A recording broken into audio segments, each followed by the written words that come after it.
Good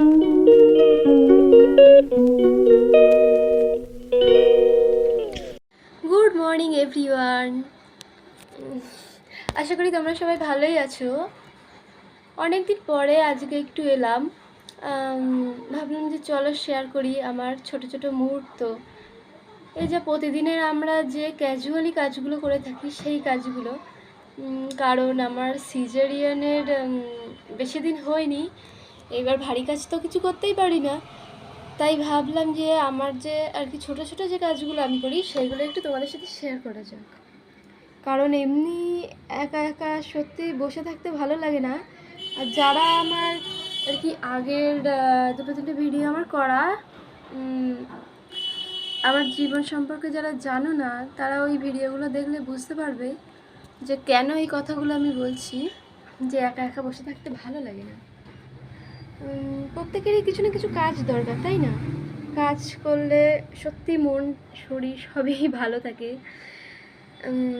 সুতরাং এইবার থেকে ঠিক করলাম যে প্রতিদিনের একটা ডেলি রুটিন শেয়ার করি তোমাদের সঙ্গে, তো আমারও ভালো লাগবে আর আশা করি তোমাদেরও ভালো লাগবে। চলো।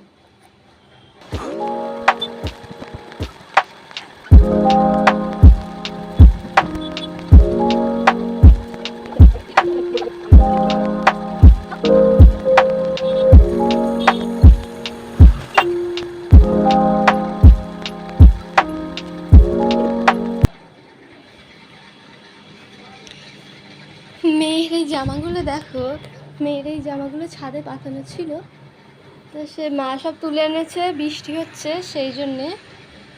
আর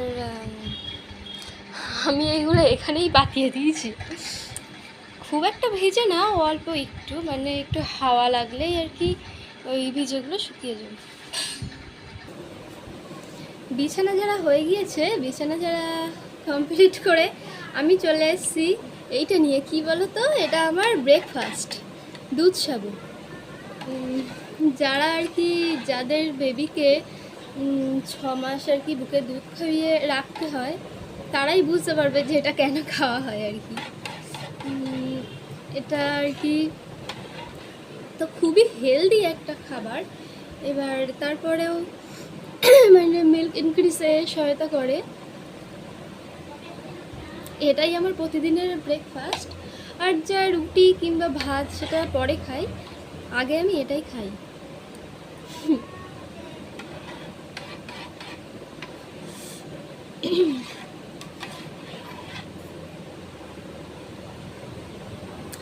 আর সত্যি কথা বলতে কি, মানে যাদের ছোট্ট বেবি আছে তারাই বুঝতে পারবে যে তাকে মেনটেন করা সারাদিন, মানে তার পিছনে একটা খাটুনি, সেটা কতটা। সেই জন্যে মানে পুরো চোখ মুখ পুরো একদম বসে গিয়েছে, মানে চেহারার তো পুরো খারাপ অবস্থা।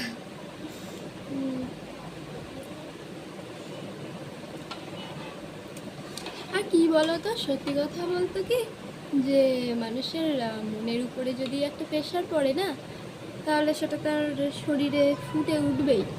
মানে মনটাই তো আসল, তাই না? এবার তোমার মনটাই যদি খারাপ থাকে, মানে তোমার আসল বস্তুটাই যদি তোমার খারাপ থাকে না, তাহলে তোমার শরীর তো খারাপ হতে বাধ্য। তুমি তো আর মানে মন খারাপ অথচ শরীর ভালো, এটা সত্যি হয় না, তাই না? কিন্তু কি করা যাবে বলো, আমাদের মেয়েদের লাইফটা এরকমই, মানে খুবই উল্টো পাল্টা একটা জীবন। যে যার সাথে থাকা হলো তাকে চিনতেই তো পারলাম না, আর আশা করি সেও আমাকে চিনতে পারিনি।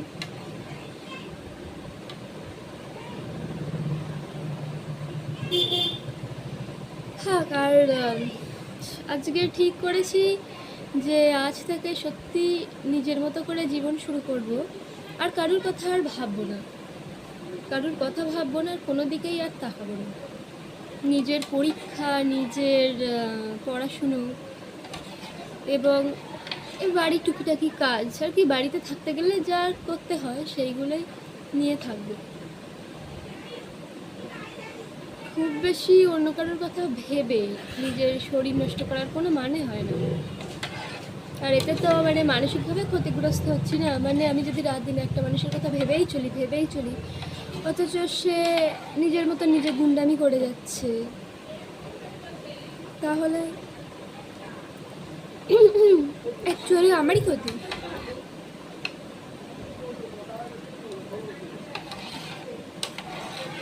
আমার বাচ্চাটার কথা ভেবে আমাকে উঠে দাঁড়াতে হবে, তাই না? তার কথা তো আমাকে আর কেউ ভেবে দেবে না। তাকে অবভিয়াসলি আমি পৃথিবীতে নিয়ে এসেছি, সুতরাং তাকে একটা সুন্দর লাইফ দেওয়ার আমার কর্তব্য। তার জন্য যেটা সব থেকে দরকার, নিজেকে ভালো রাখা। নিজেকে ভালো রাখাটা মানে সত্যি খুবই ইম্পর্টেন্ট, নাইলে আমরা কাউকেই ভালো রাখতে পারবো না।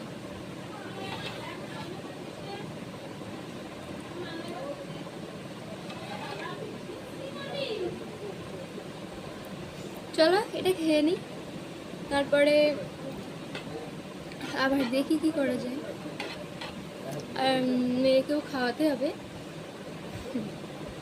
এখন আর নিজের জন্য সময় বলতে সেরকম কোনো সময়ই পাই না আমি। আমার সারাটা সময় আমার মেয়ের, সেটাই হয়তো স্বাভাবিক, তাই না? সেটাই স্বাভাবিক। চলো স্নানে যাবো, তাই ভাবলাম একটু মানে মুখটা রিফ্রেশ করা যাক। সেই প্রেগনেন্সির বিগত মানে আমার মেয়ে হওয়ার আর কি 5 মাসের ভিতরে আমি মুখে কিছু দেওয়াই হয়নি, মানে না আমার মন মানসিকতায় পেরে উঠেছে, না আমার শরীরে পেরে উঠেছে। সেই জন্যে ভাবলাম যে আজ থেকে যখন নতুন করে সব কিছু শুরু করব, তখন সব কিছু নতুনভাবেই শুরু হোক, পুরনো কোনো কিছুর দিকে আর পিছন ফিরে তাকাবো না। এবার আমি নিয়ে চলে এসেছি একটু হলুদ, যেটা তো মুখের পক্ষে ভালো।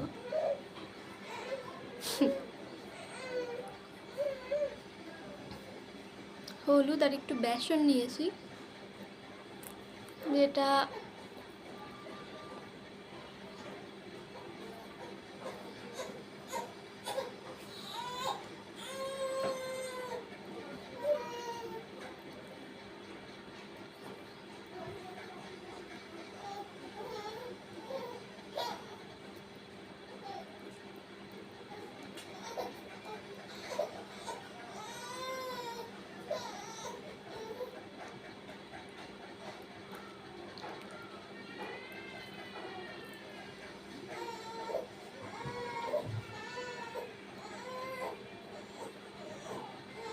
চলো এটা তার একটু শুকিয়ে যাক, তারপর স্নান করে আসি, তারপর আবার কথা হচ্ছে।